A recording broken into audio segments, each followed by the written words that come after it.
నగరంలోని green grace apartment నిర్మాణ పనులు నిలిపివేత. ఉత్తర్వులు ఇచ్చినప్పటికీ తదుపరి నిర్మాణ పనులు చేయటం, నగరపాలక సంస్థ పట్టణ ప్రణాళిక అధికారుల పర్యవేక్షణ లోపం తదితర అంశాలపై నగరపాలక సంస్థ అదనపు కమిషనర్ చల్లా ఓబులేషు ఆధ్వర్యంలో ఉన్నత స్థాయి అధికారుల కమిటీ ఏర్పాటు చేశామని, సదరు అపార్ట్మెంట్ కు పూర్తిస్థాయి అధికారిక అనుమతులు లేవని, కమిటీ నివేదిక మేరకు తదుపరి చట్టపరమైన చర్యలు తీసుకుంటామని కమిషనర్ పులి శ్రీనివాసులు నగరపాలక సంస్థ కౌన్సిల్ సమావేశ మందిరమందు ఏర్పాటు చేసిన విలేకరుల సమావేశంలో స్పష్టం చేశారు. ఈ సందర్భంగా కమిషనర్ మాట్లాడుతూ గ్రీన్ గ్రేస్ అపార్ట్మెంట్ ను సదరు యాజమాన్యం నగరపాలక సంస్థ నుండి చట్టబద్ధత, నిర్దేశిత అనుమతులు లేకుండా కేవలం డీమ్డ్ ప్లాన్ తో నిర్మాణ పనులు చేపట్టిందని తెలిపారు. ఇప్పుడు ఈ ప్రెస్ మీట్ ఎందుకు పెట్టామంటే, మన దగ్గర గుంటూరు నగరపాలక సంస్థ పరిధిలో ఈ గ్రీన్ గ్రేస్ అపార్ట్మెంటు అనేది ఒక ఇష్యూ నడుస్తూ ఉంది. అది చట్టబద్ధత లేకుండా కన్స్ట్రక్షన్ యాక్టివిటీస్ స్టార్ట్ చేశారు.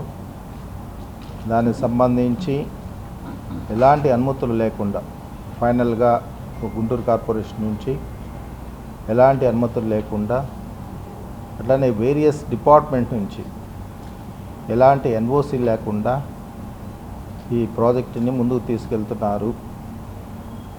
కాబట్టి చట్ట ప్రకారం యాక్షన్ తీసుకోవాలని చెప్పేసి మరి కొద్ది నెలల క్రితం మీడియా ద్వారా, సోషల్ మీడియా ద్వారా కొన్ని న్యూస్ ఐటమ్స్ మా దృష్టికి వచ్చాయి. వచ్చిన తర్వాత నేను ఇక్కడ పోయిన సంవత్సరం 2024 ఆగస్టులో ఇక్కడ కమిషనర్గా జాయిన్ అయ్యాను.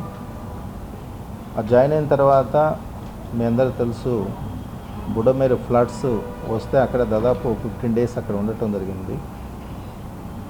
ఆ తర్వాత వచ్చినటువంటి ఈ న్యూస్ ఐటమ్స్ని బేస్ చేసుకొని రైల్వే బార్డర్ నుంచి 14 మీటర్లు వాళ్ళ నామ్స్ ప్రకారం, రైల్వే వాళ్ళ నామ్స్ ప్రకారం 14 మీటర్లు డిస్టెన్స్ మెయింటైన్ చేయాలి. అదే మాదిరిగా బిల్డింగ్స్ రూల్ ప్రకారం అయితే 13 meters మెయింటైన్ చేయాలి. ఇక్కడ 14 meters రైల్వే బార్డర్ నుంచి మెయింటైన్ చేయాల్సిన అవసరం ఉంది. At the same time 60 feet master plan road ఏదైతే ఉందో దాని నుంచి 13 meters మెయింటైన్ చేయాల్సి ఉంటుంది. కానీ ఈ రెండు అక్కడ ఫుల్ఫిల్ చేయకుండా కన్స్ట్రక్షన్ కట్టేశారు. Based on the system generator plan అంతే. సరే, మేము స్టాప్ చేయమన్నాము, స్టాప్ చేస్తామని వాళ్ళు ప్రామిస్ చేశారు. తర్వాత మధ్యలో మా జిఎంసి టౌన్ ప్లానింగ్ సిబ్బంది విజిట్ చేయటం జరిగింది. నాకు మధ్యలో కొంతమంది ద్వారా అక్కడ ఇంటర్నల్గా నైట్ టైము లేకపోతే అవన్నీ క్లోజ్డ్ సర్క్యూట్లో వర్క్ జరుగుతుందని ఒక ఇన్ఫర్మేషన్ వస్తూ ఉంటే నేను టైం టు టైం జిఎంసి ఆఫీసర్లను పంపించాను, టౌన్ ప్లానింగ్ విభాగం. అక్కడికి వెళ్ళిన ప్రతిసారి కూడా నాకు ఈలోపు నిన్న జరిగినటువంటి గృహప్రవేశం దృష్టిలో పెట్టుకొని మా కమిటీ వెళ్ళి ఇవాళ విజిట్ చేసి వచ్చిన తర్వాత ఫిజికల్గా నేను ఇందా చెప్పినట్లు అప్పటికిప్పటికి ఉన్నటువంటి వేరియేషన్ ఏదైతే ఉందో అదంతా కూడా ఐడెంటిఫై చేసి క్షుణ్ణంగా ఎగ్జామిన్ చేసి, అవసరమైతే నేను కూడా ఒకసారి విజిట్ చేసి, ఎందుకంటే నేను ఆ రోజు వెళ్ళాను కాబట్టి నాకు ఒక ఐడియా ఉంది, అక్కడ విజిట్ చేసి ఫర్దర్గా దీని మీద యాక్షన్ తీసుకోవడం జరుగుతుంది. ఆఫీసర్స్ తప్పు ఉంటే ఆఫీసర్ మీద యాక్షన్ ఉంటుంది. లేదు, వాళ్ళు ఇవన్నీ డివైడ్ చేసి బిల్డింగ్ కంటిన్యూ చేస్తున్నారు, కన్స్ట్రక్షన్ కంటిన్యూ చేసుకుంటూ ఇంటర్నల్గా తెలియకుండా చేస్తున్నారంటే మాత్రం చట్ట ప్రకారం వాళ్ళ మీద కూడా యాక్షన్ తీసుకోవడం జరుగుతుంది చట్ట ప్రకారం. ఎందుకంటే వర్క్ స్టాప్ ఆర్డర్ ఇచ్చిన తర్వాత వర్క్ స్టాప్ చేయాల్సిందే. ఆనరబుల్ హైకోర్టు ఇచ్చినటువంటి డైరెక్షను, మేము ఇచ్చిన నోటీసు, నవంబర్లో ఇచ్చిన నోటీసు మీద మీరు ఫర్దర్గా అంటే సపోజ్ చట్ట ప్రకారం ఏమైనా డిమాలిష్ చేయాల్సి వస్తే డిమాలిష్ చేయకూడదు. కానీ at the same time work చేయకూడదు. వాళ్ళు వర్క్ స్టాప్ ఆర్డర్ ఇచ్చిన తర్వాత వర్క్ చేయకూడదు.